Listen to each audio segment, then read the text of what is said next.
Assalamu alaikum wa rahmatullahi wa barakatuhu. Bandiraɓe sehilaɓe jangiyankoɓe, bisimilla mon en garti kadi e windande men hande noon eɗen janga nunarak e juburna nandi ko jahata kamɓe ndendi masgal ngal. Nunarak ko so wattinima e bindol, juburna ko so adima walla hakkunde. mi winoma noon qur'ana arab e pular e nandi yaadu so bangi masɗe maɓɓe, polle maɓɓe, siddaji maɓɓe. Kadi qur'ana arab ummorto ko bange ñaamo faye bange nano, har feere masatande wat 5 dow, 3 hakkunde, 4 less gona pooɗoje. Wonan kadi alluwal ngal darima ngara masen. Bange men ñaamo dow adi toon ko na, rewi hen ko ni, rewi hen ko nu, rewi hen ko an mo kowal, rewi hen ko an mo sidda. Hakkunde ko ɗiɗi nan adi, rewi hen nin, rewi hen nun. Les ko polle na fooɗi ko fooɗimo allif taƴƴo, ni fooɗi ko fooɗimo yanara, nu fooɗi ko fooɗimo wow taƴƴo, ne fooɗi ko fooɗimo yanara allif jobiɗo. Bisimillah jangen.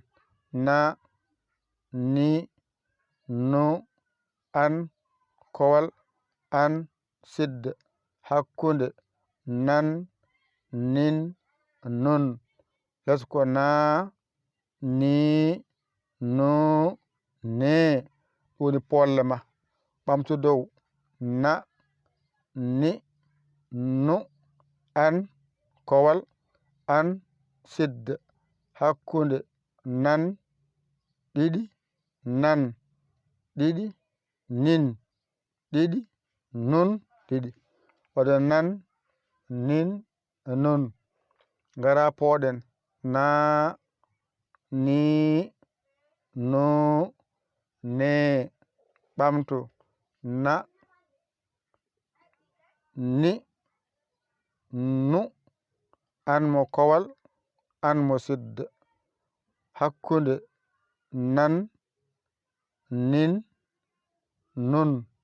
Les na, ni, nu, ne. Woni polle maɗa.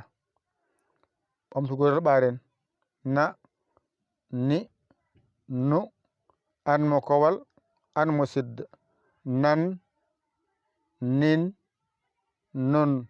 Ngara pooɗen na fooɗi, ni fooɗi, nu fooɗi, ne fooɗi. Alhamdulillahi timmi. ƴettu kuɗol ma e karne ma mbañirtoɗa janga ɗigga. A hoolaki hoorema, ƴew camorɗoma ɗakkoɗa sara makko, o walluma, o holluma ha jiiya lawol.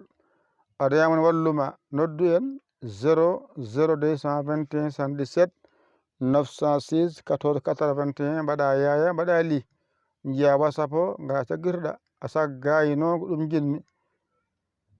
Yo Allah wallu, kadi yo Allah newnu ko musidɗo mon, giɗo mon, almudo mon nder e boowal, Yaya li Kaolack Sénégal.